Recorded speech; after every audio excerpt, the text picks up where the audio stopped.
Hey guys and gals, thanks for joining us today. My name is Kevin with DK Custom Products, and today we're going to look at two truths, two controversial subjects in the Harley world, and we're going to see if they really are true or if they're myths or if it's somewhere in between. So let's dig in and examine these two truths.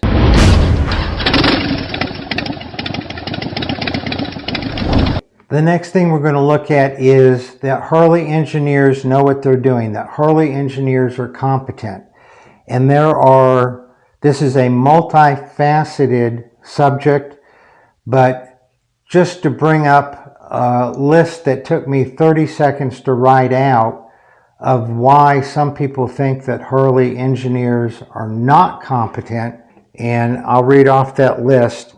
The fact that they don't use heim joints on the shift linkage, which leads to failure of the shift linkages. The fact that handlebars don't fit, seats don't fit, foot placement is not good, especially on the M8 Softails where you feel all scrunched up. The foot placement, the whole sumping issue that went on for years, the whole oil pump thing that went on for years, and the whole compensator problem that went on for years, those all argue that at Harley are not necessarily competent. Then you have the whole group of people who say, well, they're engineers, they went to college, they know better, they know best, etc. Well, let's throw one more thing in the mix. Just because an engineer designs something a certain way at Harley and they want that oil pump or that heim joint or that floorboard to be a certain way, doesn't mean that that's how it's going to come off the production line. Because again, Harley also has a bunch of pencil pushers, a bunch of penny pinchers who want to knock off 5 cents here, $1 here, $5 there, to lower the cost of the bike to increase their profit, to make the stock perform better. And so there may be things on a Harley that are not functioning properly, are not the best, but it's because the penny pinchers have ixnayed the engineer's ideas. And there are definitely engineering faux pas that they've made. You know, Harley would have saved who knows how many hundreds of thousands, probably millions of dollars if back, 15, 20 years ago when they were having problems with the compensator, if they would have just made a compensator that worked well the first time rather than going through 6 or 7 generations of it. Also the same thing with the oil pump on the M8s when they first came out. So you have engineers aren't necessarily as incompetent as they appear because of the penny pinchers, but then you definitely have engineering problems that have occurred. Was the compensator thing because of the penny pinchers? I don't think so. I think that they just didn't put the necessary R&D in there. At DK Custom Products, every product we manufacture and sell has a lifetime warranty.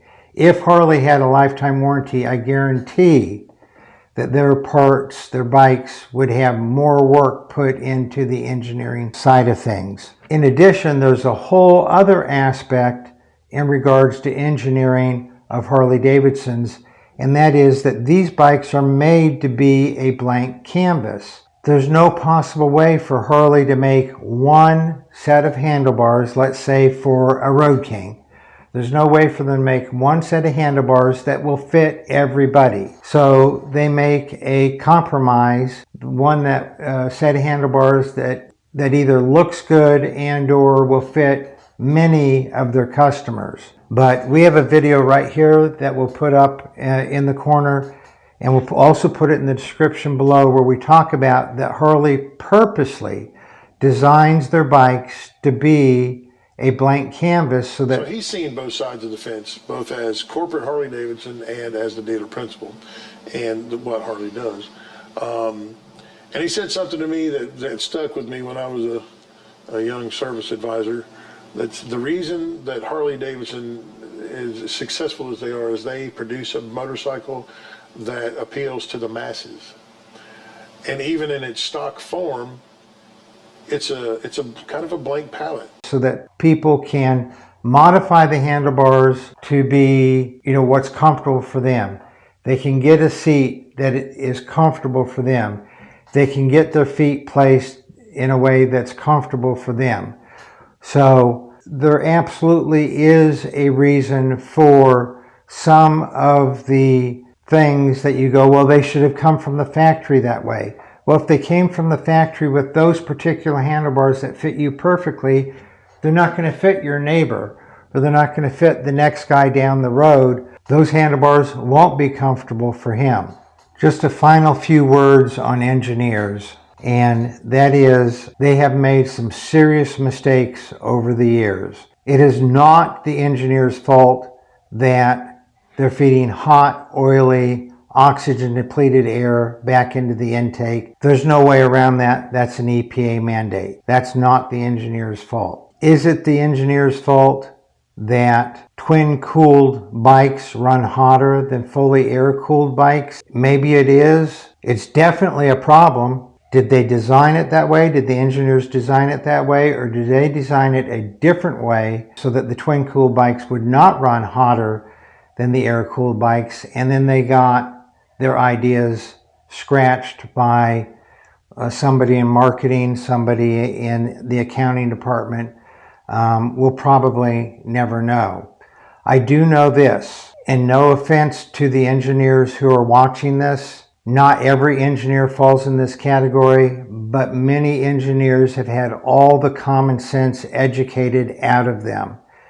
And they just go by what they were taught in school. Whereas I have no engineering background at all. Devin does not have any engineering experience. However, we have a lot of engineering, real world engineering experience.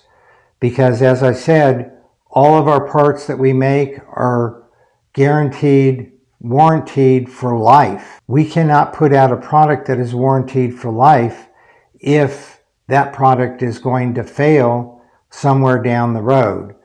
We would go out of business. So we street develop, street test, and dyno prove all of our parts. And that's where the rubber meets the road, quite literally, is making a part that actually works, actually accomplishes the desired purpose of that part. There are tons of other aftermarket companies doing that.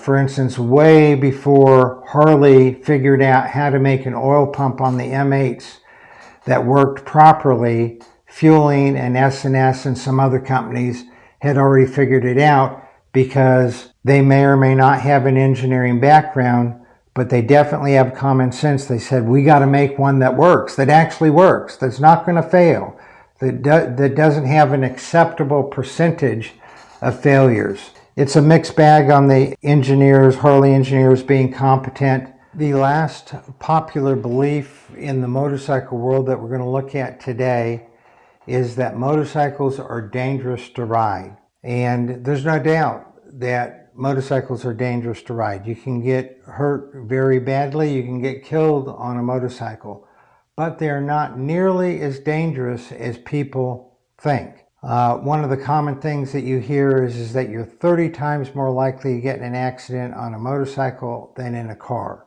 Let's look at a few things here. The number one cause of accidents on a motorcycle is a car or truck turning left in front of a motorcycle. So a cage turning left in front of a motorcycle is the most common cause of a motorcycle accident. This can be greatly reduced by using driving lights, using LED lights.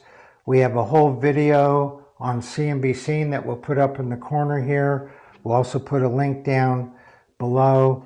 That's one of the reasons why we have so many different LED configurations for both in front and in back to help people see you better. So that's one of the things. The other two major reasons for motorcycle accidents are speeding or riding while impaired, riding after drinking and riding impaired. And so these are things that you can control. You can be much more careful at intersections to make sure someone doesn't turn left in front of you. You can not speed excessively, and you cannot ride impaired, and you've greatly reduced your risk of getting in an accident.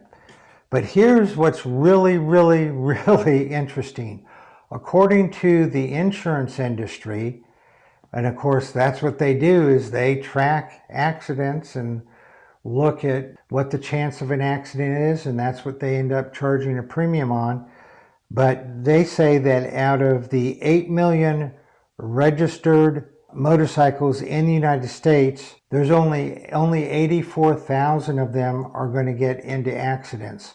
Well, that's less than 1%. You still don't want to be part of that less than 1%, but when you look at it that way, it's not so dangerous. And then if you don't trust the insurance companies, the National Highway Transportation Association, NHTSA, says that only 72 out of every 100,000 bikes will be in an accident. So again, less than 1%. So are there things that you can do to reduce your risk? Absolutely. Make sure to look in the description below at all the things you can do with LED lights to make yourself more visible, and then be very aware at intersections that someone doesn't turn left in front of you, and don't speed excessively, and don't drink and ride. So are motorcycles dangerous? Absolutely. Are they as dangerous? Most of the general public says they are. No, they are not.